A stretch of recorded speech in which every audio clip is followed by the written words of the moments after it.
Okay, so I've tried to make this video like 3 or 4 times now, and I never know how to approach it, and I think I just have to make like a terrible video like last time to actually get this out there.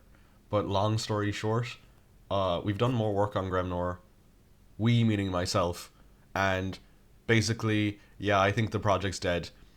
And you know, big shocker here to any solo devs, but it's scope creep, basically.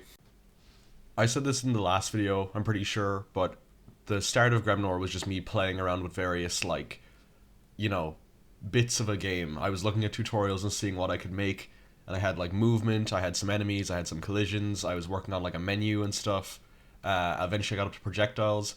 Where we're at now, I think the projectiles are actually quite good. You know, the player can shoot, the enemies can shoot, they can be hurt and killed and die and all that, and they can collide with walls and disappear. Um, and I was just working away on it. And then I discovered Gunforged, and I was like, oh no, my motivation. So I made the Reddit post, then that led to the response, and that led to the YouTube video, and that led to the PC Gamer article. Uh, so this, like, we're all caught up now since the last video.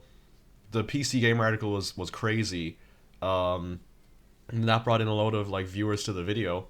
And now I'm like, okay, I have to make the game. Because one, I have all these people looking at it and they want it.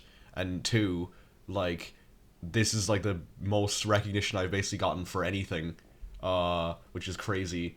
The big issue with having all of this, like, as I said before, like eyeballs on the project is that one, you know, the project wasn't made yet.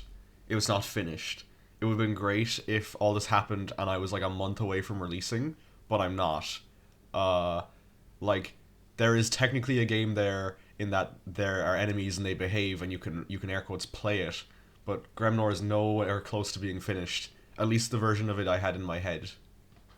The other issue is that I'm not the person who can make Gremnor. I don't think one person can make the game I'm thinking of, because I said that the problem was scope creep. What's interesting is the scope didn't creep at all. The scope was just too much for me from the beginning. One of the biggest inspirations for Gremnor, at least in how I expected it to like play, is Enter the Gungeon, which is not made by one person and also took years to make. So I really like it was kind of like really early scope creep that I then locked in, and I was like, okay, we're just gonna have a randomized upgrade system, shooting, walking, and enemies, and like a level generator, and we'll all be fine. Um, and then I like Dunning Krugered myself, and I'm like, okay, this is gonna be really hard to make.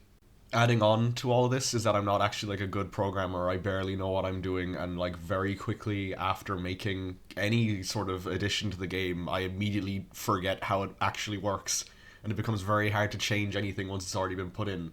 So not only is this a project I think would be hard for an indie, a solo dev to make anyway, I think like I'm not even a good solo dev. So whoops. Not only is there all the development issues with the actual code, but like if you really think about any video game, the way I like to think about it is you have the code, which is an issue unto itself of like immense complexity. You also have what I'm going to call content, that being music, sprites, you know, tile sets, level design, like actually thinking of how coding the enemies to behave a certain way is one issue. Actually thinking of how each enemy will behave individually is a whole other issue. So Gremnor is, I think, well, not unique, but like it's uniquely an issue for me in that not only is there lots of complex programming work to do, there's also lots of complex artistic design work to do, neither of which I'm really good at. The final truth nuke that kind of like got me thinking about like the realistic future of Gremnor was, funnily enough, the Iron Lung movie.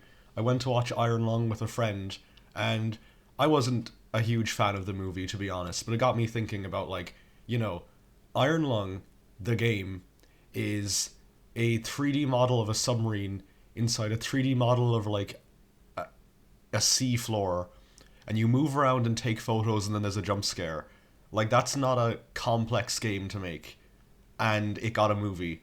And that got me thinking about other indie games. Like Five Nights at Freddy's also famously has a movie. It's like, what, 10 3D models and some behavior code? Some other, like, solo projects that got huge that I don't think would be that hard to make, just off the top of my head. You know, Buckshot Roulette, some models, some random code, some behavior. Balatro, it's granted there's a lot of art in that game, but it's a deck of cards, code to recognize poker hands, and some like random like math stuff. Uh, like looking back, a lot of the massive indie games of the late 2010s and like early 2020s are conceptually quite simple, but they come at it at such a unique angle that they get like massive appeal. People mentioned in the Reddit thread, they were like, "Oh, you're worried about your game not being unique, but there's tons of like Vampire Survivor clones." There's a reason why you're calling them Vampire Survivor clones, but we all know what Vampire Survivors is. So to summarize, I saw what was ahead of me. I saw what I'd already made, and I got quite disillusioned. Gremnor in my mind became a like logistically massive game that would take a really long time to even be functional, and that I basically had no way of making actually good, at least on my own. The best case scenario is that there is some form of Gremnor comes out that's like unoptimized and buggy and kind of janky, and none of the art or music is very good. I'm not going to go as far as saying that Gremnor is entirely 100% definitely dead. It's cancelled forever now. But I will say that the version of Gremnor that I dreamt up in October of 2025 most likely won't come to see the light of day. I would still like to do something with video games, maybe even with the some sort of fantasy wizard idea featuring a character called Gremnor or something like that. But I want to focus on games that are both like more realistic for a single dev to make on their own, and also capitalize more on what I feel are my skills, which isn't programming. I'm really looking at something that puts writing at the forefront because I feel like that's probably my best creative like strength. Um, I definitely think I'm a better writer than I am an artist or musician or programmer. I've been looking at games like Slay the Princess or Disco Elysium, but the issue with those games is I think they're already the best at doing what they're doing, so I have to find my own unique spin on it. But yeah, that's basically the plan going forwards, I think.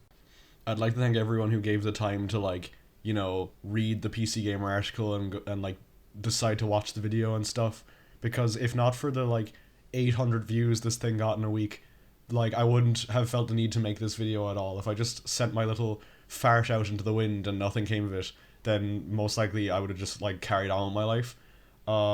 As I was saying, whatever project I take up next is gonna take a lot of like artistic content work of me thinking about how to make an interesting game, or thinking about a story, or thinking about characters to put in a story. So I'd say just don't expect anything, but hopefully this won't be the last you hear from me. So bye bye.